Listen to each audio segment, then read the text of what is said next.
ফেরেশতারা কয় মালিক, মানুষ কেমন করে তোমার বন্ধু হয়? বন্ধু হইলে তো আমরা ফেরেশতা বন্ধু হইতাম। ইব্রাহিম কেমন করে তোমার বন্ধু হলো? আল্লাহ কয় পরীক্ষা করতে মন চাইলে পরীক্ষা করো, দেখো আমার বন্ধু হওয়ার উপযুক্ত কিনা। মানুষ রূপে একজন ফেরেশতা আসছে ইব্রাহিম খলিলকে পরীক্ষা করার জন্য। আল্লাহর খলিল মরুভূমিতে ছাগল রাখালি করেন, ফেরেশতা পাশ দিয়ে চলে যায় মানুষের রূপ ধইরা, আর আল্লাহ নামের জিকির করে সুবহানাল মুলকি ওয়াল মালাকুত যাল ইজ্জতি ওয়াল আজমতি ওয়াল কিবরিয়াই ওয়াল জাবারুত। আল্লাহ পাকের সুবহানাল্লাহর জিকির শোনা মাত্রই ইব্রাহিম খলিল দেওয়ানা হয়ে গেছে।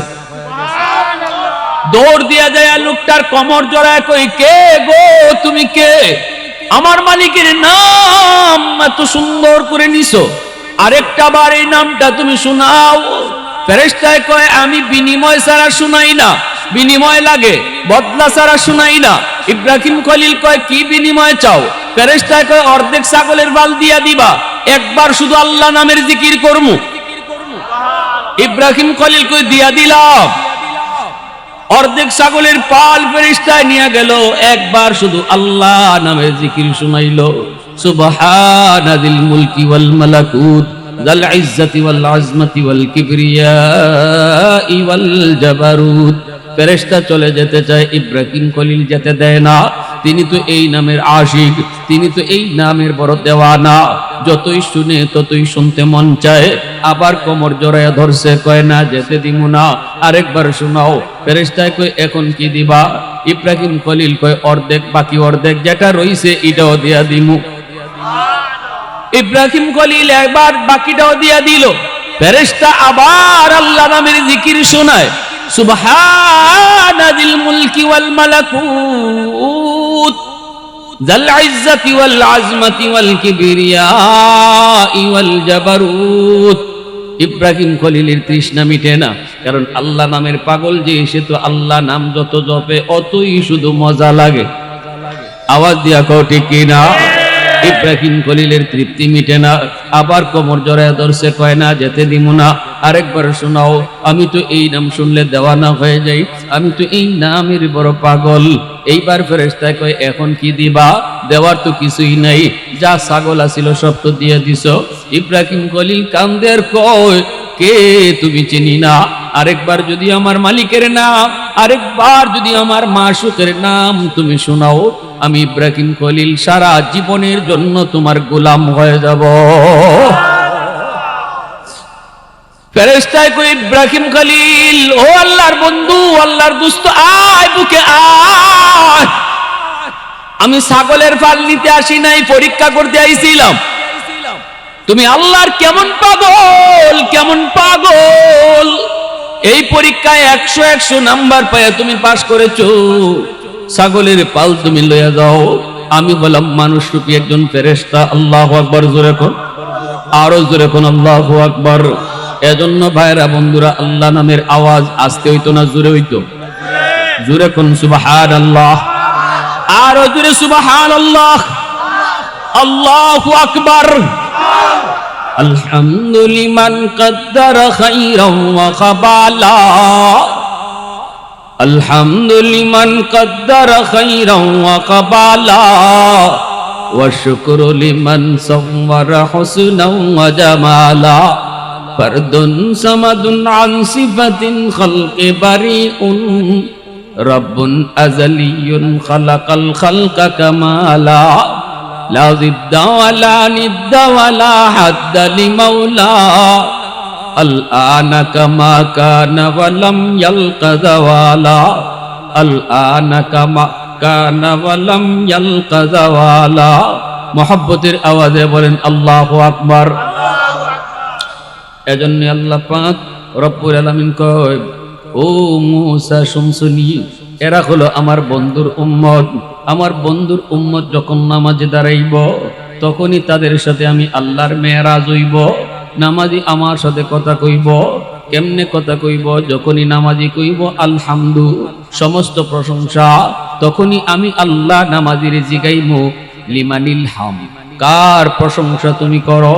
তখনই সে কইব লিল্লাহ, আল্লাহর প্রশংসা করি। আল্লাহ আবারও নামাজিরে জিগায় মানিল্লাহ, কে তোমার আল্লাহ? তখন কয় রব্বিল আলামিন, যিনি রব্বুল আলামিন তিনি। আল্লাহ আবারও জিগায় রে বান্দা বল রব তোর কে? তখনই কইবার রহমানির রহিম, যিনি রহমান যিনি রহিম। আবার আল্লাহ নিজের পরিচয় না দিয়া আল্লাহ গায়েব থেকে আল্লাহ কইব, থার্ড পারসন থেকে আল্লাহ কইব কে রহমান কে রহিম একটু ক। তখনই নামাজি কয় মালিক ইয়াউমিদ্দিন, যিনি কিয়ামত দিবসের মালিক। এইবার আল্লাহ নিজের পরিচয় দিয়া দিব। আল্লাহ কইব নামাজি শুন, এতক্ষণ তুই যারে আল্লাহ কইছো, রব কইছো, রহমান কইছো, আমি সেই আল্লাহ। আওয়াজ দিয়ে কও না সুবহানাল্লাহ। নামাজি এবার আল্লাহর পরিচয় পাইয়া আল্লাহকে সামনে পাইয়া গেছে। এইবার আল্লাহকে পাইয়াই কয় আল্লাহ ইয়্যাকা না'বুদু ওয়া ইয়্যাকা নাস্তাঈন, আমি তোমারই ইবাদত করি, তোমারই কাছে সাহায্য চাই। এতক্ষণ খালি কইছে তিনি তিনি তিনি তিনি, এখন কই তুমি তুমি তুমি। আল্লাহ নিজেই যখন ধরা দিয়ে দিছে, এখন আর থার্ড পারসন নয়, সেকেন্ড পারসন।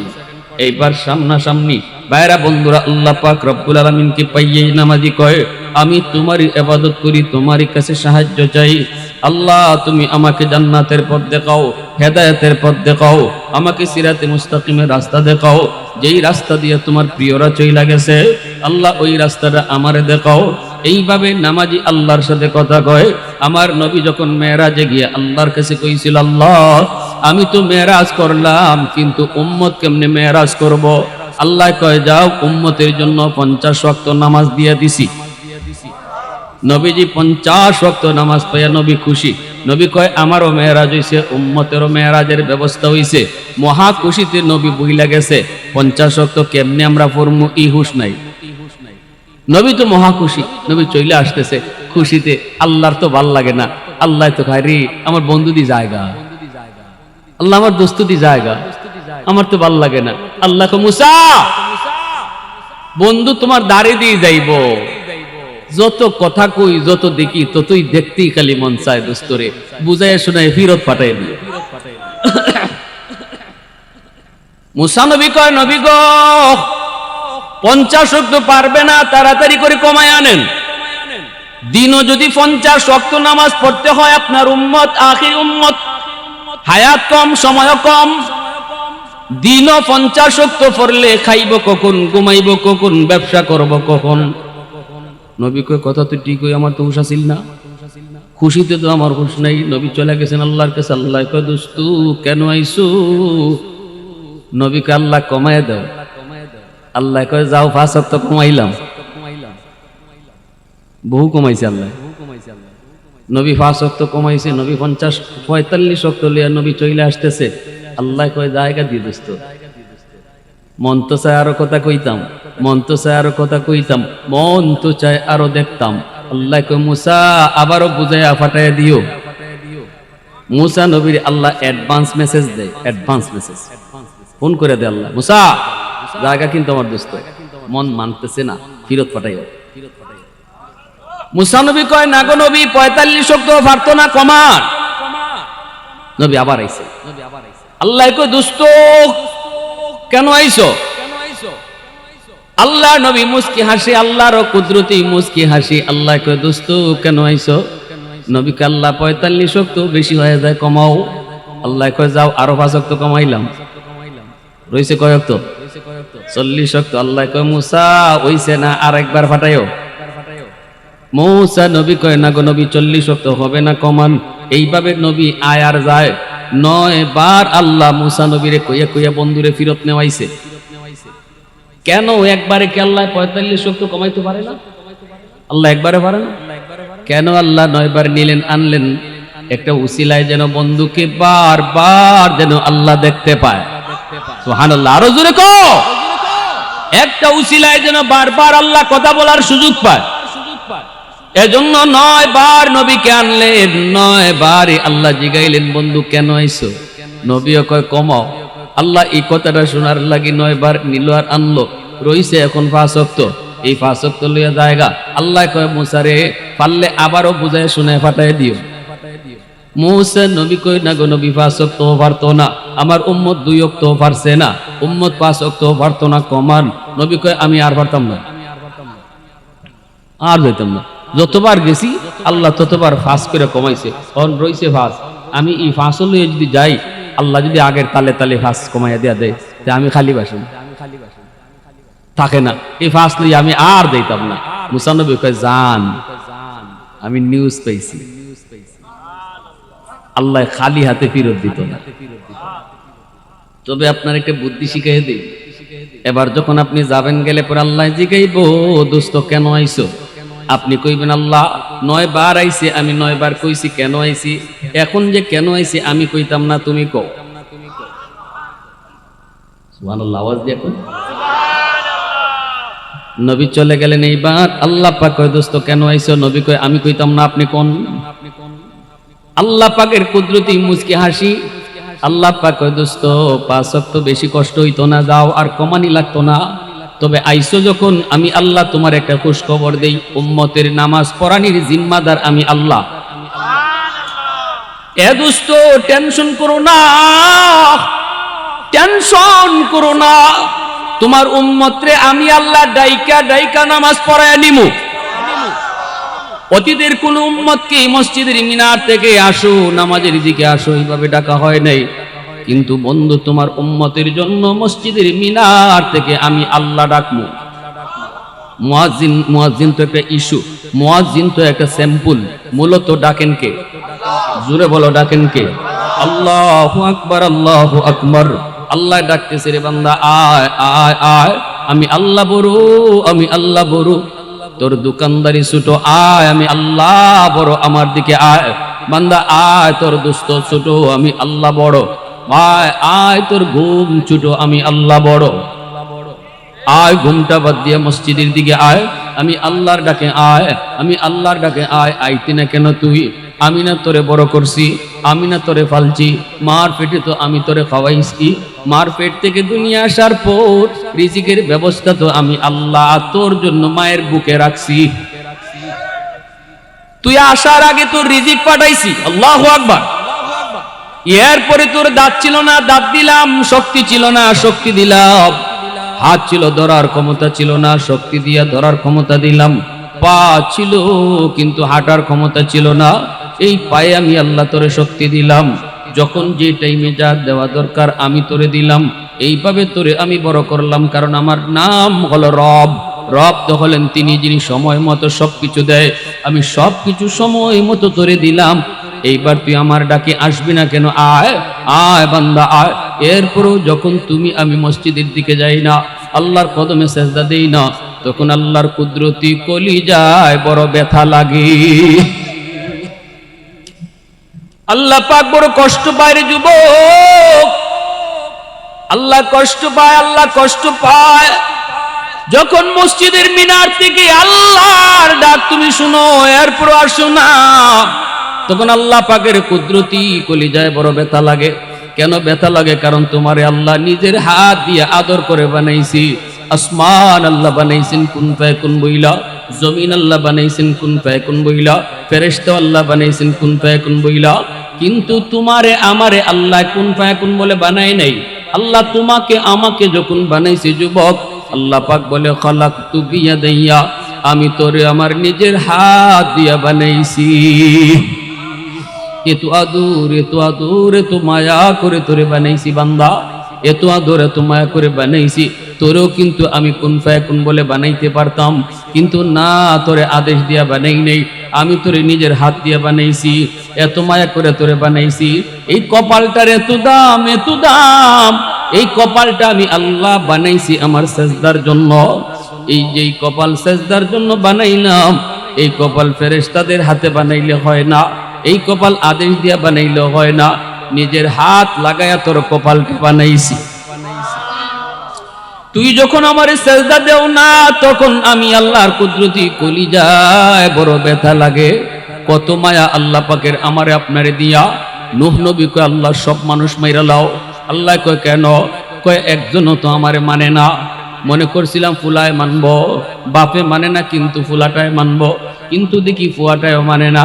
হেও আজকে আমারে পাগল কুয়াইটা মারছে। আল্লাহ রব্বিলা তাদার আলাল আরদি মিনাল কাফিরিনা দাইয়ারা, একটারেও রাইখো না, সব শেষ করো। আল্লাহ কয় নূহ এটা কি সেই দোয়া? বলে কোন দোয়া? কই যেই দোয়া তুমি কবুল করার গ্যারান্টি দিছি আমি আল্লাহ। এটা কি ওই দোয়া নাকি? নূহ নবী কয় হয় এটা এই দোয়া। লিকুল্লি নাবিয়্যিন দাওয়াতুম মুস্তাজাবাতুন ফাতাআজ্জালা কুল্লু নাবিয়্যিন দাওয়াতাহু ওয়া ইন্নী ইখতাবাতু দাওয়াতি শাফাআতান লি উম্মতি। রাসূল বলেন সব নবীরই আল্লাহ একটা স্পেশাল দোয়ার সুযোগ দিছে। এই স্পেশাল দোয়াটা করতে দেরি আল্লাহ কবুল করতে দেরি করবে না। আল্লাহর রাসূল বলেন সব নবী এই দোয়াটা দুনিয়াতেই চাইয়া নিয়ে নিছে, কিন্তু আমি নবী এই দোয়া চাই নাই। তায়েফের জমিনে রক্ত ঝরলো, উহুদের জমিনে দান শহীদ হলো, এরপরও আমি আল্লাহর কাছে ওই স্পেশাল দোয়াটা করি নাই। আমি এই দোয়াটা আমার অন্তরের ভিতরে লুকায়া রাখছি।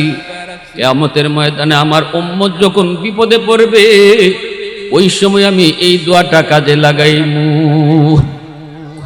একটু আওয়াজ দিয়ে কও না সুবহানাল্লাহ, আর একটু জোরে কও না সুবহানাল্লাহ। নূহ নবী যখন কইছে আল্লাহ সবরে মারো, আল্লাহ কই এটা কি সেই দোয়া যেটা কবুল করার গ্যারান্টি দিছি? বলে হ।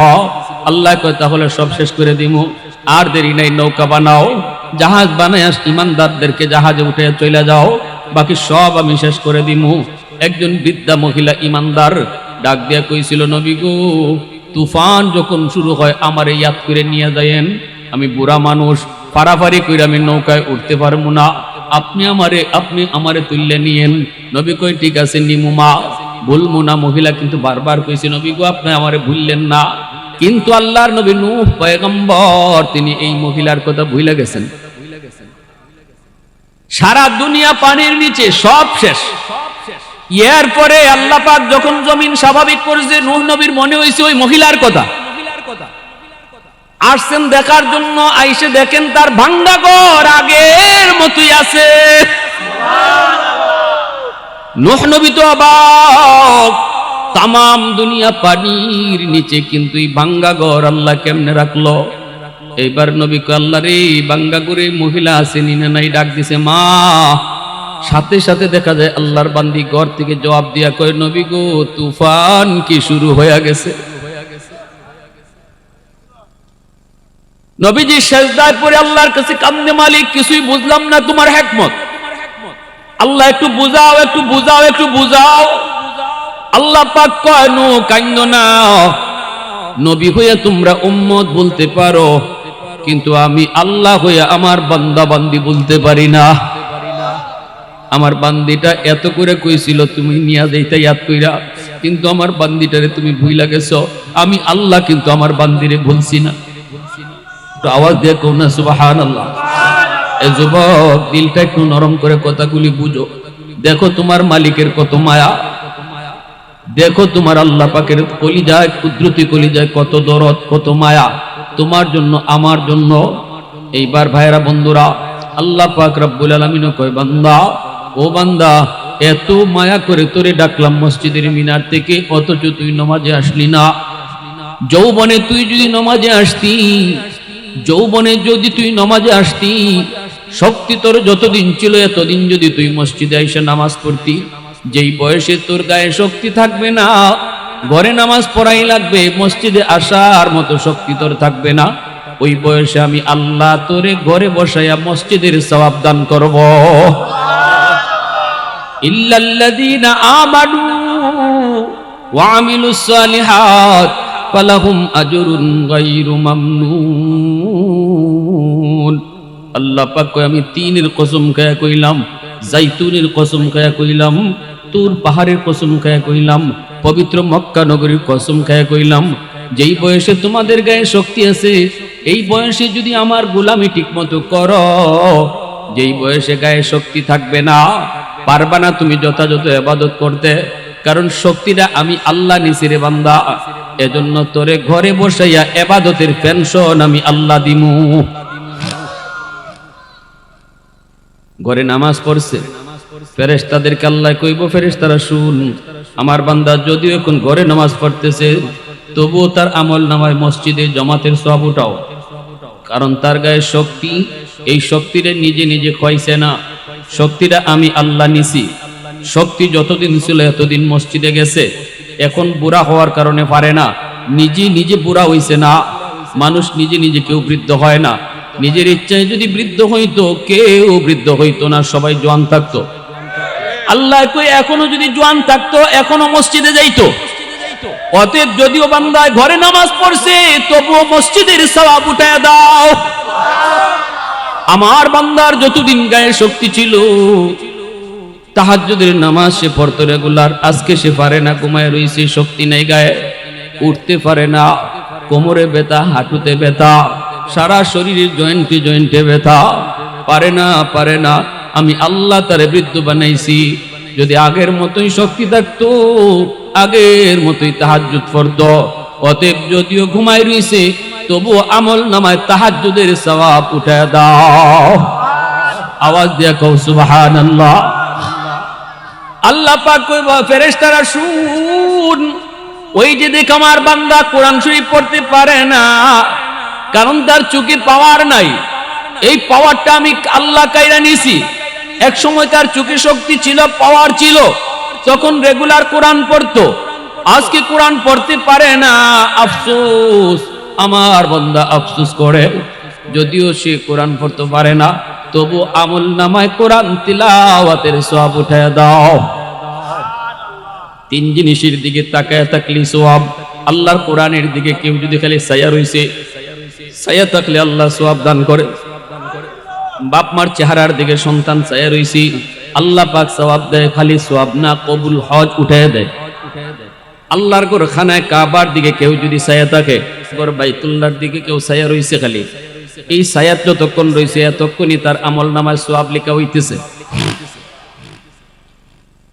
দারুল উলুম দেওবন্দের দীর্ঘদিনের মুহতামিম কারি তৈয়ব সাহেব রাহিমাহুল্লাহ হাকিমুল ইসলাম তিনি বলেন, আমি দেওবন্দের অফিসে বসা, হঠাৎ খবর পাইলাম আমাদের এলাকার পাশে একটা চর এলাকা, ওই চর এলাকার একজন মানুষ নাকি মারা গেছে। এই মানুষটার কবর থেকে নাকি খুশবু বের হইতেছে। খালি খুশবু না, নূর চমকাইতেছে, তার কবর থেকে এমন আলো বাইরেছে গোটা এলাকা আলোকিত হয়ে গেছে। ঘটনাটা কি? ওই চর এলাকায় এখনো মসজিদ মাদ্রাসা হয় নাই, আলেম উলামা নাই, মানুষ মাত্র গিয়া বসবাস শুরু করছে। একজন মানুষ মারা যাওয়ার পর এই মানুষটারে কেমন করে দাফন কাফন করবে কেউ তা জানে না, কেউ তা বুঝে না। রাস্তার পারে লাশটা নিয়ে তারা দাঁড়ায় রয়েছে। দেখে ওই গ্রাম থেকে কিছু মানুষ, কোনো মানুষ অফিসে যাওয়ার জন্য শহরে যায় কিনা, আর সে এরকম ভাবে দাফন কাফন জানে কিনা, এমন একজন মানুষের সহযোগিতার জন্য লাশ নিয়ে বসা। একজন মানুষ অফিসে যাওয়ার পথে এখানে দাঁড়াইলো। কিরে ভাই কি হয়েছে? কয় লাশ নিয়ে দাঁড়ানো কেন? কয় কাফন দাফন কিছুই আমরা বুঝি না, জানা যাওয়া পারি না, কবরে কেমনে রাখুন লাগে তাও বুঝি না, মাত্রই আমরা বাড়িঘর বানাইছি। লোকটাই কয় চলো আমি তোমাদেরকে সাহায্য করি। সব কাজের সহযোগিতা লোকটাই কইরা কবর পর্যন্ত নামাইলো। কবরে লাশটা রাইখা সে দ্রুত চলে যাইতেছে, আমাকে তাড়াতাড়ি বিদায় দাও, অফিসের টাইম ওভার হয়ে যাইতেছে, তোমরা এবার উপর থেকে মাটি দিয়া ফেলো। এই বইলা লোকটা অফিসে গেল। ঢোকার সময় তার আইডি কার্ড চাওয়া হলো, পরিচয়পত্র দেখে তার বুকের পকেটে পরিচয়পত্র নাই। হায় হায়, অফিসে ঢুকতে দিবে না। ঘটনা কি? কার্ডটা কোথায় ফেললো? লোকটা কয় হায়, আমি যে কবরে নামছিলাম, নোয়াইয়া যে লাশটা রাখছিলাম, মনে হয় বুকের পকেট থেকে আইডি কার্ডটা কবরে পড়ে গেছে। দ্রুত চলে আসছে, আইসা দেখি মানুষজন দাফন গিয়ে কইরা কবর দিয়া তারা চলে যাইতেছে। লোকটায় ডাক দেয়ার কয় ভাই একটু উপকার করো, আইডি কার্ডটা না হইলে আমার চাকরি থাকবে না, তোমরা আমাকে কবরটা একটু খোদার সুযোগ দিবানি। কয় ঠিক আছে খুদো, তুমি আমার এত বড় উপকার করছো। মাথার দিক দিয়ে কবরটা খুঁজছে, আইডি কার্ডটা দেখছে ঠিকই, কিন্তু চায়া দেখে পুরা কবর নূরের আলোতে ঝলমল করে। এই সুরঙ্গ দিয়া আলো এমন ভাবে বের হইছে গোটা এলাকা আলোকিত হয়ে গেছে। এমন এক সুগ্রাণ, এমন এক সুগ্রাণ কবর থেকে বের হয়েছে, গোটা এলাকা মোহিত হয়ে গেছে। মুশাহিদ বাইনপুরি রহমতুল্লাহ আলাইহি ওনার কবর থেকেও খুশবু বের হয়েছে। পুলিশি পাহারার মাধ্যমে পুরা এলাকা কবরটাকে ঘেরাও দিয়ে রাখা হয়েছে। মানুষ মাটি নিয়ে বাড়িতে চলে যায়। আমার নানা শ্বশুর 50 বছর পর্যন্ত যিনি বুখারী পড়াইছেন, ইনার ইন্তেকালের পর ইনার কবরের মাটি থেকেও খুশবু বের হয়েছে। মানুষজন মাটি নেওয়া শুরু করছে, পুলিশি পাহারায় তাড়াতাড়ি ঘেরাও দেওয়া হয়েছে। এই অবস্থায় যখন চতুর্দিকে খবর রুটি পড়লো, দারুল উলুম দেওবন্দের অফিস থেকে হাকিমুল ইসলাম কারি তৈয়ব সাহেব রাহিমাহুল্লাহ ইনি বলেন, আমি নিজে গেলাম, যাই আমি কবরের পাশে দাঁড়ালাম, যাইয়া দেখি এই গ্রান দুনিয়ার কোনো আতরের গ্রান নয়, এই গ্রানটা হলো জান্নাতি গ্রান। এই আলোটা দুনিয়ার কোনো আলো নয়, দুনিয়ার কোনো আলো নয়, এই আলো হলো জান্নাতি আলো। আমি তো বুঝে গেছি লোকটা আল্লাহর কাছে কত দামি কত দামি। চলে গেলাম তার আমলের খবর নেওয়ার জন্য। বাড়ি থেকে জিগাইলাম, মা তোমার স্বামী কি এমন নেক আমল করতো একটু কও। মহিলায় কই, হুজুর তেমন কোনো আমল তো মনে পড়ে না, টাইম মতো নামাজ পড়তো। আর বিশেষ একটা আমল যদ্দূর আমার মনে পড়ে, ওই যে দেখতেছেন তাকের উপরে আল্লাহর কালাম বস্তু নিয়ে দিয়া ডাকা, এই কোরআন কানা হলো আমার স্বামীর বন্ধু। কোরআনের সাথে তার বন্ধুত্ব ছিল। আল্লাহু আকবার। প্রতিদিন কোরআন যদি একবার সে কোরআন শরীফ নিয়ে না বইতো তার ঘুম আসতো না। কিন্তু আমার স্বামী কোরআন পড়তে জানতো না। আমার স্বামী কোরআন শরীফ বের কইরা শুধু চোখের পানি ফালায়া ফালায়া পাতা উল্টাইতো, আর প্রতিটা লাইনের নিচে আঙ্গুল গুড়াইয়া আঙ্গুল ঘষায় ঘষায় কইতো, আল্লাহ এই লাইনে তুমি যা কইছো আমি সব বিশ্বাস করি, এই লাইনে তুমি যা কইছো আমি তা মানি, এই লাইনে তুমি যা কইছো সব সত্য কইছো আমি সব বিশ্বাস করি। এইভাবে আঙ্গুল ঘুরাইতো আর চোখের পানি ফালাইতো। আল্লাহর ওলি কয়, আমি কোরআন শরীফ খানা বের করলাম, কোরআন শরীফ খানা হাতে নিয়ে আমি কোরআন উল্টাইলাম, উল্টায় দেখি আল্লাহু আকবার, এখনো আল্লাহর বান্দার চোখের পানির দাগ পৃষ্ঠায় পৃষ্ঠায় আছে। আঙ্গুল যে ঘুরাইছে আঙ্গুলের ছাপটা পর্যন্ত আছে। এজন্য আমার ভাইরা, আল্লাহ পাক রব্বুল আলামিন কইব, ফেরেশতারা শুন, আমার বান্দা যতদিন চোখে শক্তি ছিল কোরআন তেলাওয়াত করছে, এখন পারে না কিন্তু আফসোস করে। এ ফেরেশতারা শুন, যৌবনের প্রতিদিনের তেলাওয়াতের সওয়াব তার আমল নামায় জারি রাখো। ইল্লাল্লাযীনা আমানু ওয়া আমিলুস সালিহাত ফালাহুম আজরুন গায়রু মামনুন। আল্লাহ কয়, একটা আমলও আমি কাট অফ দিব না, যৌবনের সবগুলি আমল বৃদ্ধ বয়সে জারি রাখবো। দুনিয়ার সরকারে পেনশন দেয়, নির্ধারিত টাইম পর্যন্ত বয়স পর্যন্ত চাকরি করার পর সরকারে পেনশন দেয়। সরকার খুশি হয়ে কয়, আর অফিসে আসা লাগবে না, এখন তুমি তোমার ডিউটি করা লাগবে না, অফিসে আসতে হবে না, ঘরে বসায় তোমারে পেনশন দিব। আল্লাহ পাক রব্বুল আলামিন সকল সরকারের সরকার। এই যুবক, আল্লাহ সকল সরকারের সরকার। আল্লাহ কয়, দুনিয়ার সরকারে যদি তোরে পেনশন দেয়, আমি আল্লাহ তোরে ইবাদতের পেনশন দিমু। যতদিন গায়ে শক্তি আছিল এতদিন রীতিমতো তুই আমার ইবাদত কইরা যা। যেই বয়সে শক্তি না থাকার কারণে পারতে না, আমি আল্লাহ তোরে এই ইবাদতের পেনশনটা তোর আমল নামায় দান করব। আল্লাহু আকবার।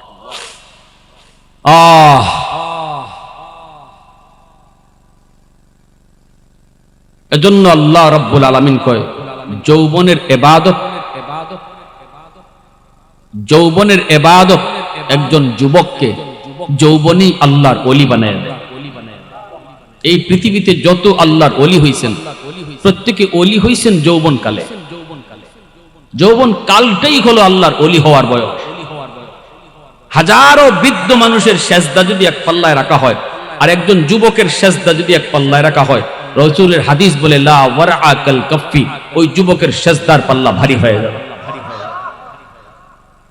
কারণ কি, একজন যুবক যৌবনে চাইলেই সে গুনাহ করতে পারে, ঠিক না? চাইলেই সে এখানে ওয়াজ মাহফিলের আয়োজন না করে গানের আয়োজন করতে পারত, কিন্তু যুবকগুলি তারা গানের আয়োজন করে নাই, ওয়াজ মাহফিলের আয়োজন করছে।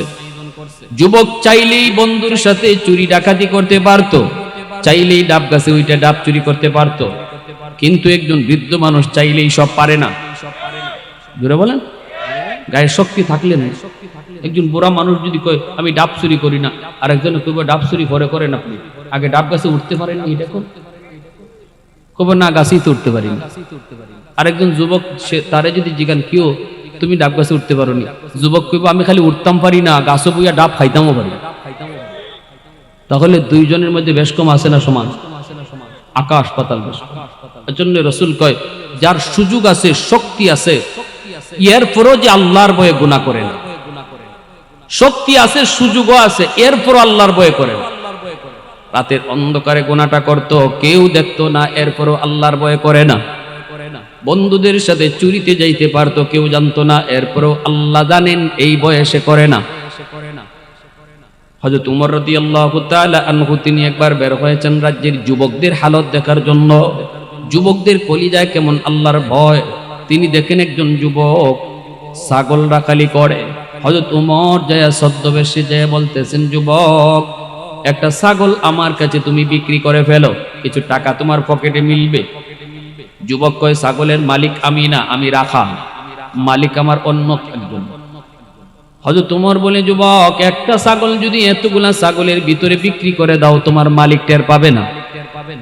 যুবককে কয় এটা ঠিক টের পাবে না, তবে আমার মালিক বড় চালাক, বের করার সময় গন্যা গন্যা বের করে, ঢুকাইবার সময় আবার গন্যা গন্যা ঢুকায়, একটা কম হইলে টের পাইব। হযরত উমর আরো পরীক্ষা করেন যুবকরে, কয় যখনই একটা কম পাইব তখনই বলবা কাদ আকালাহুদ যিব, ওই ছাগলটারে বাগে খাইলিছে। কিতা কইবা?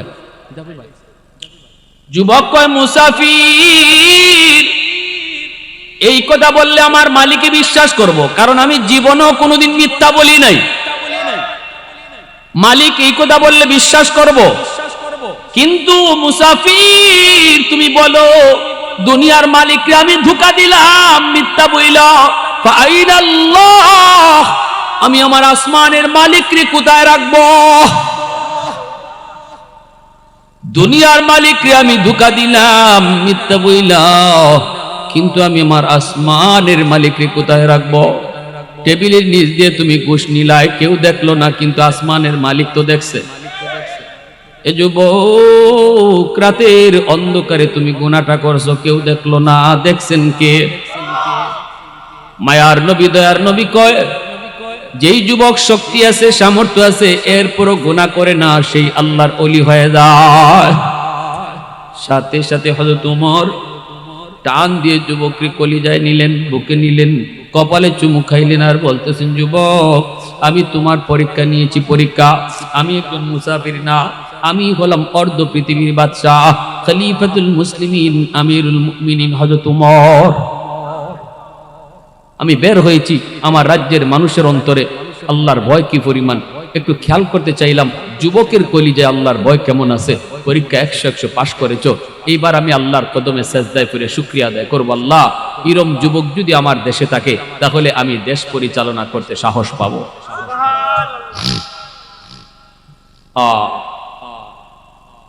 ভাইরা বন্ধুরা, হযরত উমর সারা জীবন ভর ওই যুবকের কথাটা তিনি তসবির মতো জপতেন।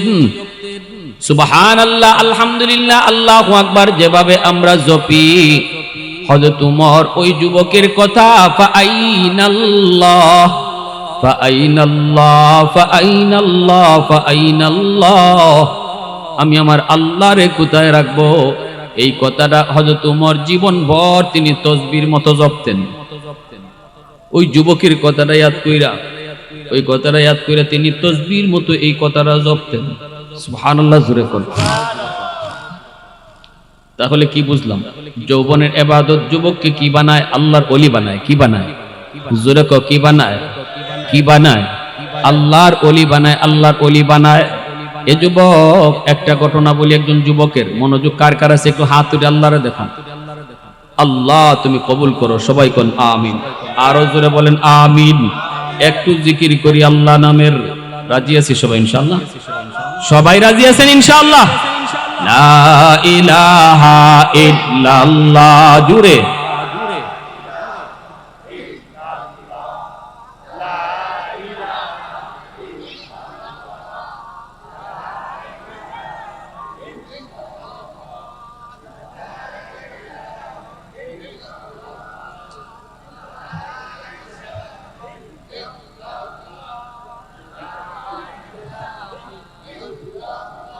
मोहब्बतेर साथे ला इलाहा इल्लल्लाह। ये जिक्र खुदा दिल में सदा रखने दिया कर, और नक्श खुदा दिल में जमा रखने दिया कर। क्या जाने हक इस्लाम है कोई फजल इलाही, हर वक्त दौरे कल्ब खला रखने दिया कर। मुर्शिद की नजर गाग से बसर से न होती है, क्या खुश नजरी खुश नजरी खुश नजरी है। क्या खुश नजरी खुश नजरी खुश नजरी है। दिल तूर के दिल जूर दिया सबका खुदा से, क्या दिल शिकानी दिल शिकानी दिल शिकानी है। क्या दिल शिकानी दिल शिकानी दिल शिकानी है। मोहब्बतेर साथे कोन अल्लाहु আকবার। আমার ভাইরা বন্ধুরা, जुन्नुन मिस्री আল্লাহর বহুত বড় একজন ওয়ালি। নদীর পারে পারে হাঁটেন, দেখেন একটা বিচ্ছু নদীর পারে দাঁড়ায় আছে। আল্লাহর ওলি মনে মনে ভাবতেছেন এই বিচ্ছুটা নদীর পারে দাঁড়ায় কি করে। একটু পরেই দেখেন একটা কচ্ছপ পানির নিচ থেকে উপরে ভাসলো। কচ্ছপটা নদীর কিনারায় আসলো, আর বিচ্ছুটা লাফ দিয়া কচ্ছপের পিঠে বসে গেল। আল্লাহ পাক কচ্ছপটারে খেয়া বানাইয়া বিচ্ছুটাকে নদীর এই পার থেকে ওই পারে পৌঁছায়া দিলেন। এটা আল্লাহ পারেন না পারে না?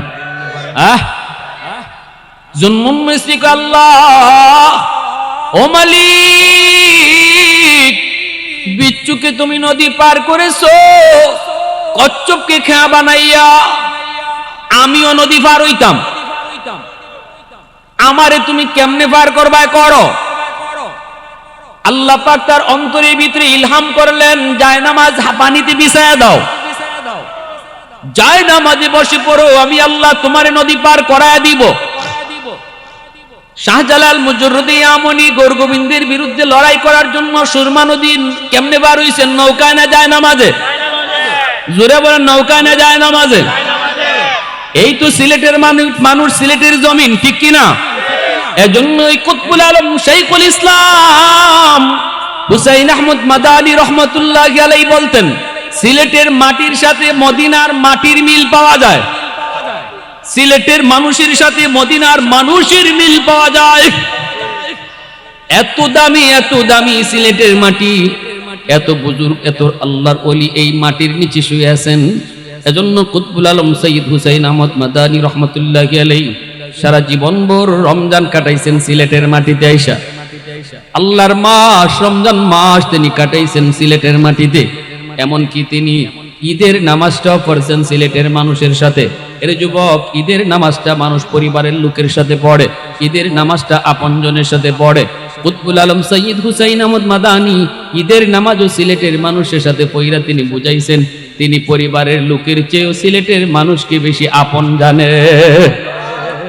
আল্লাহু আকবার।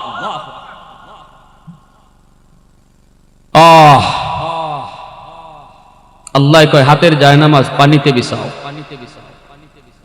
তিনি জায়নামাজে বসলেন, জায়নামাজে বসাইয়া আল্লাহ নদী পার করাইয়া দিলেন। এইবার বিচ্ছুটার পিছনে পিছনে জুন্নুন মিস্রি যাইতেছে। বিচ্ছুরে আল্লাহ নদী পার কেন করাইলো, আর বিচ্ছু কোন দিকে যায় দেখবো। পিছনে পিছনে যাইতেছেন, বিচ্ছুটা খুব দ্রুত বেগে যাইতেছে।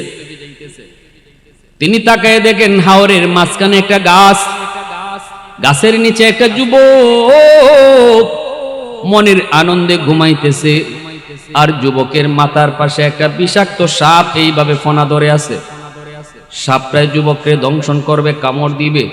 ওই অবস্থায় বিচ্ছুটা যাইয়া দেরি করলো না, লাফ দিয়া সাপের মাথায় বসলো। বৈশা সাপটারে বিচ্ছুই কামড় দিল, মুহূর্তের ভিতরে সাপটা মারা গেল।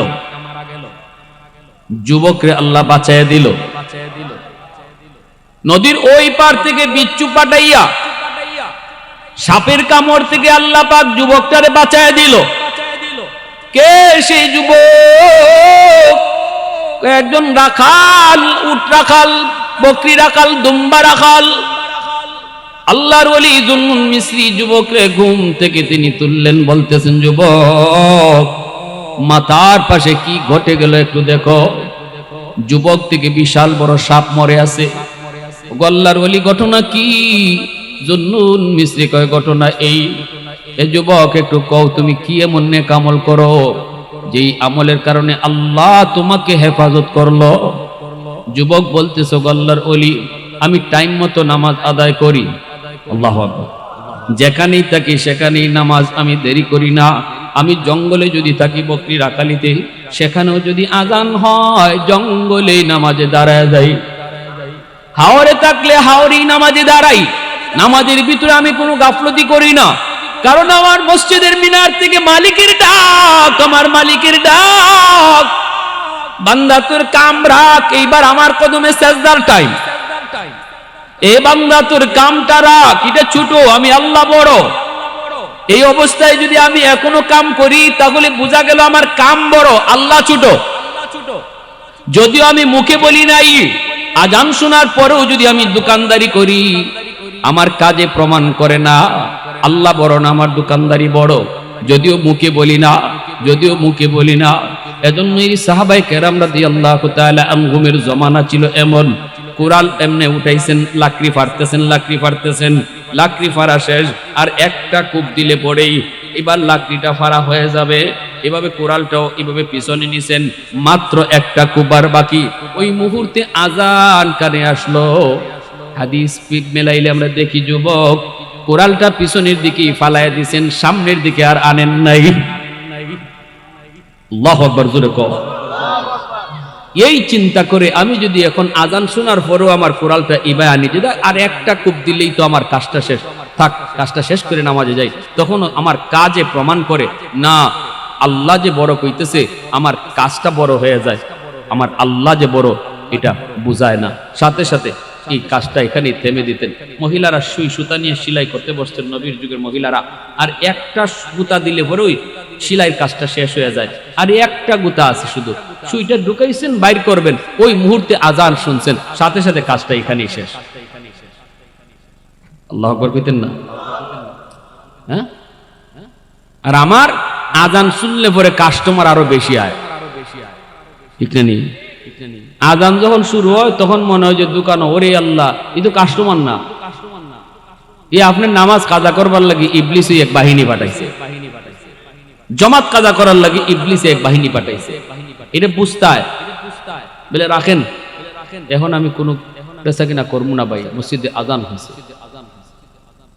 এভাবে আল্লাহর কোন বান্দা যদি চলে, আল্লাহ তার অল্প রুজির মধ্যে বরকত আল্লাহ বাড়াইয়া দেবে। তার দিশাও পাবে না যে আল্লাহ কিভাবে বরকত বাড়াইয়া দিয়েছে। আমি দেখতেছি আজানের সময় নামাজের টাইমে আমি খুব বেচতেছি, খুব লাভ করতেছি, কিচ্ছুই না, কসু ধরাত কিছুই পাইবেন না। কিন্তু আল্লাহরে খুশি করে যদি আপনি এখানে অফ করে মসজিদে জমাতে যান, আওয়ার পরে যদি কাস্টমার দুইজন হয়, আল্লাহ এর মধ্যে বরকত বাড়াইয়া দেবে। এই ইয়াকিন আসেনি না নাই? জোরে কোন আসেনি না নাই?